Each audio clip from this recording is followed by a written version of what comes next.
Bismillahirrahmanirrahim. Assalamualaikum warahmatullahi wabarakatuh.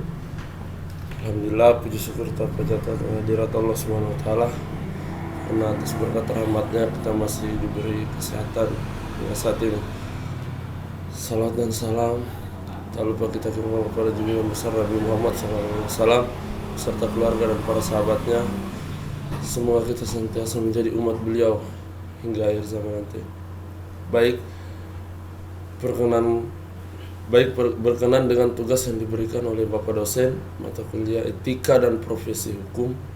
Pada kesempatan ini saya akan menjelaskan hal-hal yang berkaitan dengan etika profesi. Etika profesi. Sebelum masuk pada esensi pembahasan, terlebih dahulu kita mesti mengetahui apa itu profesi hukum. Ya. Apa itu profesi hukum?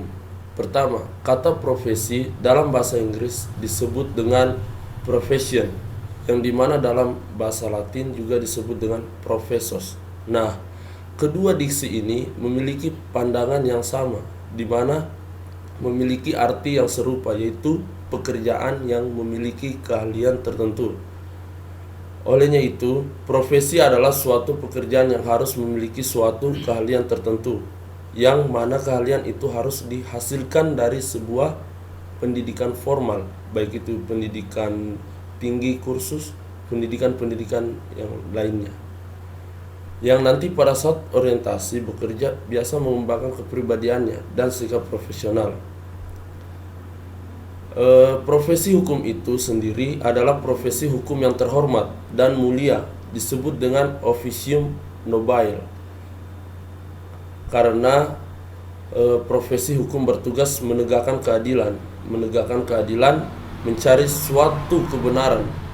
Nah, di antara beberapa profesi hukum, diantaranya adalah hakim, yang kedua jaksa, yang berikutnya advokat dan notaris, dan juga polisi. Yang kesemua profesi hukum ini memiliki objek yang sama, di mana pada pandangan masyarakat akan dinilai sebagai penegak hukum yang adil dan profesi hukum yang dijalani. Nah, meskipun penegakan hukum itu dipengaruhi juga oleh kesadaran hukum dari masyarakat, baik kita masuk baik dalam proses hukum itu. Kita masuk pada esensi pembahasan, yaitu etika profesi. Etika profesi yaitu terdiri dari 3 penyajian materi. Yang pertama, saya akan menjelaskan pengertian etika profesi. Yang pertama, pengertian etika profesi menjadi topik pembicaraan yang sangat penting dalam masyarakat. Terjadinya krisis multidimensi di Indonesia menyadarkan masyarakat untuk mengutamakan perilaku etis. Karena selama ini perilaku etis selalu diabaikan. Etis menjadi kebutuhan penting bagi semua profesi yang ada, agar tidak melakukan tindakan yang menyimpang dari hukum. Kita lihat menurut Prakoso Abintaro, etika profesi merupakan etika sosial. Dalam etika khusus mempunyai tugas dan tanggung jawab kepada ilmu dan profesi yang disandangnya. Berikutnya kita lihat menurut Mukhtar Masrur. Menurut beliau, etika profesi merupakan aturan perilaku yang memiliki kekuatan mengikat bagi setiap pemegang profesi.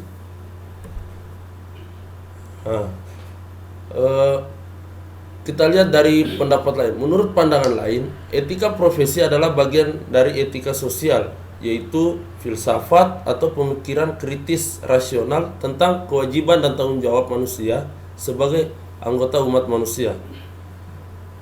Munculnya etika profesi sebenarnya berasal dari adanya penyimpangan perilaku dari penyandang profesi terhadap sistem nilai,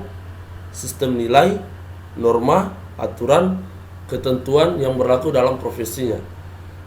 Tidak adanya komitmen pribadi dalam melaksanakan tugas, yaitu tidak jujur, tidak bertanggung jawab, tidak berdedikasi, tidak menghargai hak orang lain, dan tidak adil dalam semacamnya. Ya, agar supaya etika profesi dapat ditegakkan dengan baik, maka baik profesi pada umumnya maupun profesi luhur hendaknya memiliki prinsip-prinsip dan disertai kode etik ataupun persyaratan-persyaratan yang harus dipatuhi setiap orang yang terlibat dalam suatu organisasi untuk dapat dijadikan pedoman bagi tercapainya suatu komitmen yang telah disepakati dalam memajukan suatu usaha atau organisasi, terutama dalam memberikan pelayanan kepada masyarakat, terutama itu. Prinsip-prinsip lainnya, prinsip etika profesi pada umumnya dapat berupa prinsip menjalankan profesinya secara bertanggung jawab. Secara bertanggung jawab, komitmen, kejujuran, dan hormat terhadap hak-hak orang lain. Sedangkan prinsip-prinsip etika profesi yang luhur terdapat pula dua prinsip, yaitu mendahulukan kepentingan orang yang dibantu, itu yang pertama. Yang kedua, apakah itu klien atau pasien, dan mengabdi pada tuntutan luhur profesi. Kita lihat contohnya adalah seorang advokat. Dia tidak boleh melabui hakim dengan menyatakan orang yang dibelanya itu tidak bersalah demi untuk dia memenangkan perkara atau mendapatkan bayaran yang tinggi dari kliennya. Atau kita bisa lihat dari contoh lain, seorang sekretaris tidak boleh membocorkan rahasia atasannya langsung kepada pemimpin perusahaan yang lain supaya bisa mendapatkan tambahan insentif dari perusahaan itu. Itu perbuatan yang sangat tidak boleh. Nah, itu poin pertama, pengertian etika profesi. Oke, kita masuk di poin yang kedua. Poin yang kedua yaitu prinsip etika profesi. Prinsip etika profesi. Menurut Yoel Hulu, ada beberapa prinsip etika profesi, yaitu adalah sebagai berikut. Prinsip standar teknis profesi dilakukan sesuai keahlian, dan yang kedua prinsip kompetensi melaksanakan pekerjaan sesuai jasa profesionalnya dan ketekunan. Beberapa prinsip profesi. Yang pertama yaitu prinsip tanggung jawab. Profesi melaksanakan tanggung jawabnya sebagai profesional. Yang kedua, prinsip kepentingan publik, menghormati publik. Yang ketiga, prinsip integritas, itu menjunjung tinggi nilai tanggung jawab profesional. Yang berikutnya yang prinsip objektivitas, menjaga objektivitas dalam pemenuhan kewajiban. Yang berikutnya prinsip kerahasiaan, menghormati kerahasiaan informasi. Dan yang terakhir prinsip perilaku profesional, berperilaku konsisten dengan reputasi profesinya. Ya, itu poin yang kedua.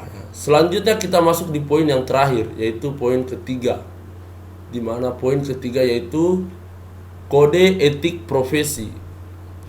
Kode etik profesi berdasarkan definisi kode dan etik. Kode dan etik dapat diartikan bahwa kode etik merupakan sekumpulan atau ketentuan yang menjadi pedoman tingkah laku masyarakat yang bersumber atau yang didasar pada moral. Dari sudut filsafat, kode etik sebagai asas yang diwujudkan dalam norma yang diterima sekelompok tertentu sebagai landasan tingkah laku, karena norma itu diturunkan dari asas. Dan menurut Harlan Sinaga, kode etik dapat disimpulkan mengandung beberapa poin. Yang pertama, sekumpulan asas yang bersumber dan berkaitan dengan akhlak atau moral. Poin yang kedua yaitu asas tersebut diwujudkan dalam peraturan atau norma landasan tingkah laku sekelompok masyarakat. Dalam kode